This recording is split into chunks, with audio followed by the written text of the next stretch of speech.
नमस्कार दोस्तों, इस वीडियो में 1957 के विद्रोह के क्या परिणाम हुए उसके बारे में जानेंगे।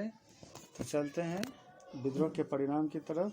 तो 1857 का विद्रोह भारतीय इतिहास की एक महत्वपूर्ण घटना थी।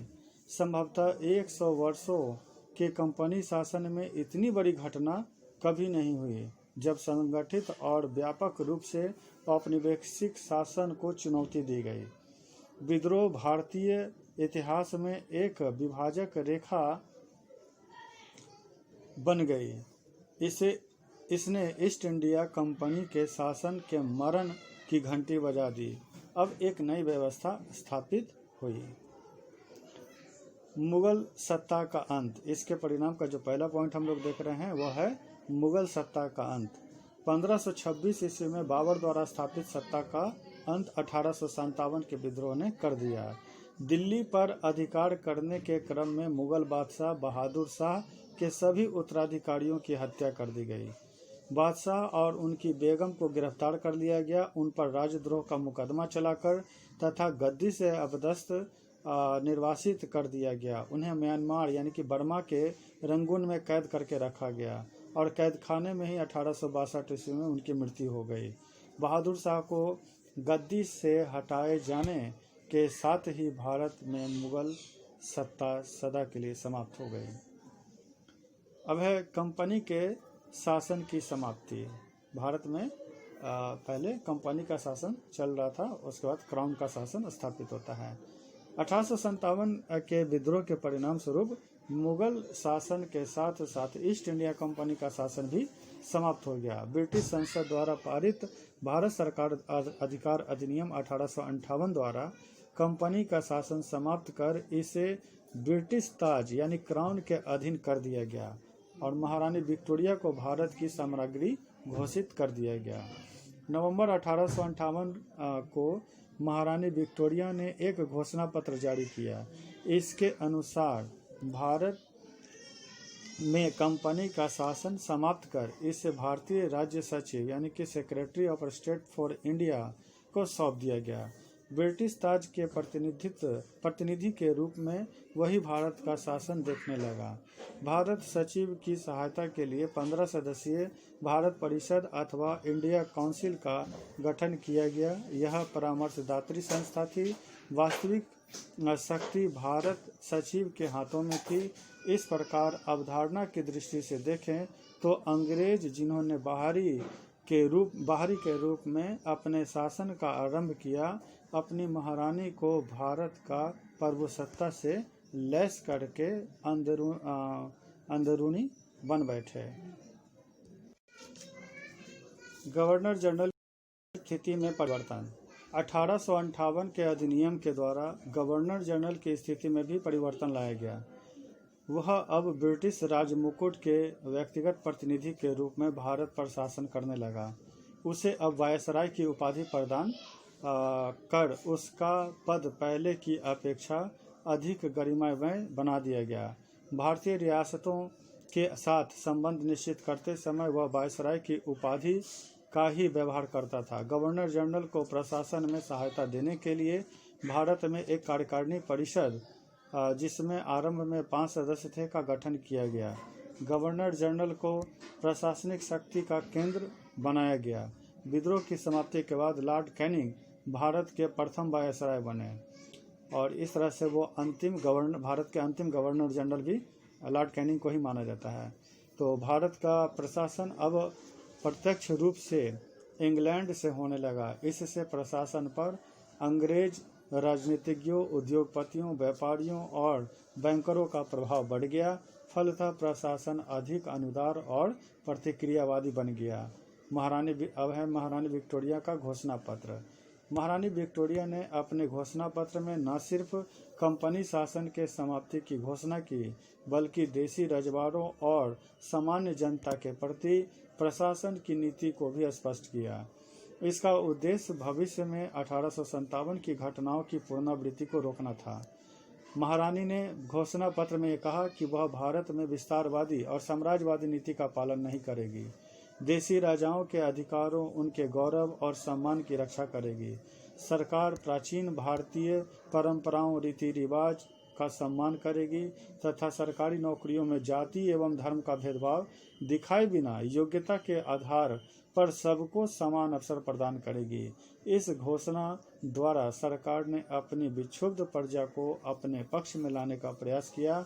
हालांकि आगे चलकर वे आश्वासन सभी खोखले साबित हुए। अब है भारतीय राजवारों और सामंतों के प्रतिनिधि। सरकार यानी कि अंग्रेजी राज ने देशी राज्यों की अखंडता और सुरक्षा की व्यवस्था की। देशी राज्यों के साथ की गई सभी संधियों को मान्यता प्रदान की गई। गोद लेने का अधिकार फिर से वापस दे दिया गया। सभी राज्यों को ब्रिटिश अधिसत्ता के अधीन कर दिया गया। 1876 ईस्वी में महारानी विक्टोरिया ने कैसरे हिंद की उपाधि ग्रहण की। विद्रोही जमींदारों, जागीरदारों और तालुकदारों की जब्त जमींदारियां वापस कर दी गई। फलतः वे सरकार के समर्थक बन गए। अब है भारतीयों को सरकारी नौकरी देने की व्यवस्था। सरकार ने सैद्धांतिक रूप से यह स्वीकार कर लिया कि नागरिक सेवा के उच्च पदों पर भारतीय भी नियुक्त हो सकते थे। इसके पहले आप देखिएगा कि भारतीयों को उच्च पदों पर नियुक्त नहीं किया जाता था। तो इसके लिए भारत और इंग्लैंड में प्रतियोगिता परीक्षा आयोजित करने की व्यवस्था की गई।